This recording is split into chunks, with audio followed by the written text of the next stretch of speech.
Francisco Jorge Maries, 1936, actual Papa de la Iglesia Católica que inició su pontificado en marzo de 2013, tras ser elegido en cónclave después de la inesperada renuncia de su predecesor, Benedicto XVI. El cardenal Jorge Mario Bergoglio tomó tras su elección el nombre de Francisco, nunca adoptado por ningún pontífice anterior, y de inmediato fue llamado por los medios Francisco I.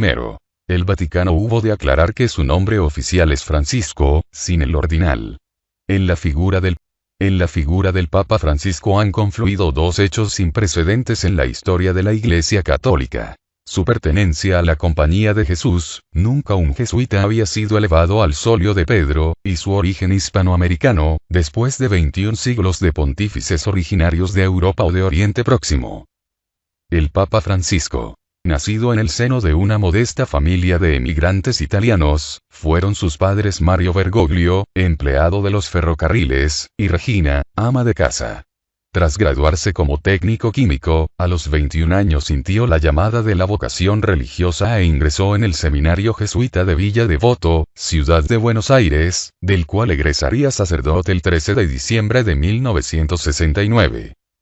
Durante los años anteriores a la ordenación había sido profesor en colegios que la Compañía de Jesús tenía en Santa Fe y en Buenos Aires. Por aquel entonces llegó a perder un pulmón debido a una enfermedad respiratoria. Su brillante trayectoria presbiterial, circunscrita a la Compañía de Jesús, lo convirtió en provincial argentino de la misma, 1973-1979, en unos tiempos duros y violentos, los de la dictadura militar, en los que le tocó volver a encauzar la misión pastoral de la orden religiosa que fundara San Ignacio de Loyola. El 20 de mayo de 1992 fue consagrado obispo titular de Auca, cargo que lo convertía en uno de los 4 prelados auxiliares de Buenos Aires. Más tarde se le designó obispo coadjutor de esta arquidiócesis, 3 de junio de 1997, de cuya dirección se hizo cargo, ya como arzobispo, el 28 de febrero de 1998. Inició entonces una intensa labor pastoral basada en 2 líneas complementarias: la predicación entre las clases populares y la denuncia de las injusticias económicas y sociales. Acompañó esta labor con ejemplos de morigeración en sus ocupaciones y costumbres. Las críticas a la corrupción administrativa, primero, y más tarde su firme oposición a la legalización del matrimonio homosexual, enturbiaron las relaciones personales e institucionales con el presidente argentino Néstor Kirchner y su esposa y sucesora, Cristina Fernández de Kirchner. El Papa Juan Pablo II lo nombró cardenal con el titulus de San Roberto Bellarmino, 21 de febrero de 2001, magistratura que compaginó con el rango de primado de Argentina, máxima autoridad del catolicismo en su país. También fue presidente de la Conferencia Episcopal Argentina y del Consejo Episcopal Latinoamericano, CELAM. En el cónclave celebrado tras el fallecimiento de Juan Pablo II, 2005, el arzobispo bonaerense obtuvo 40 votos papales, pero la elección se decantó en favor del alemán Joseph Ratzinger, que asumió el papado como Benedicto XVI.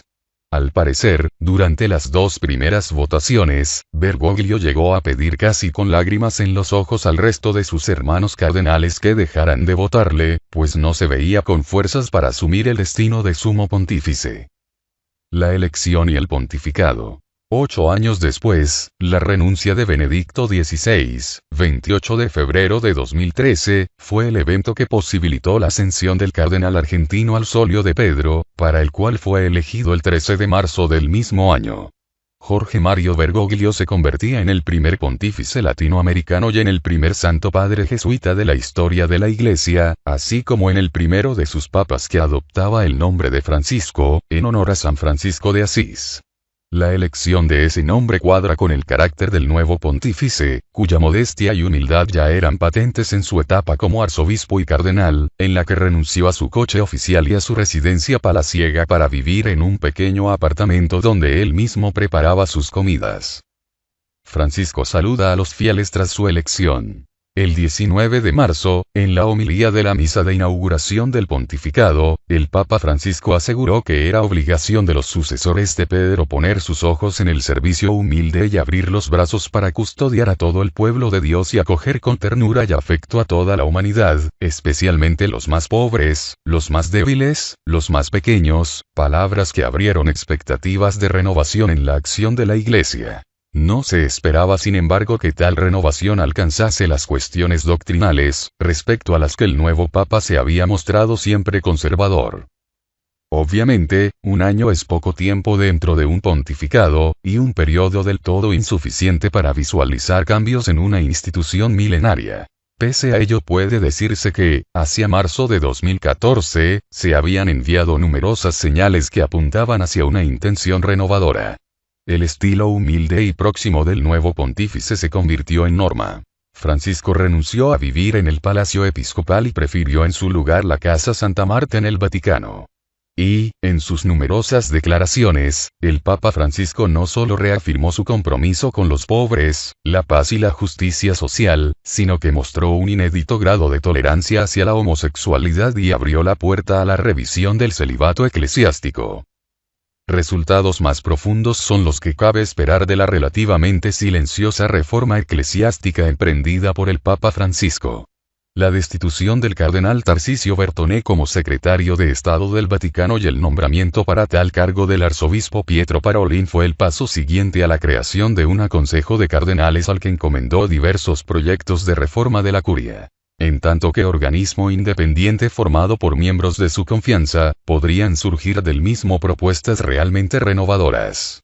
Este proceso ha evidenciado el valor e inteligencia del Papa Francisco, que de este modo ha evitado desde el principio quedar encallado en la compleja maquinaria vaticana.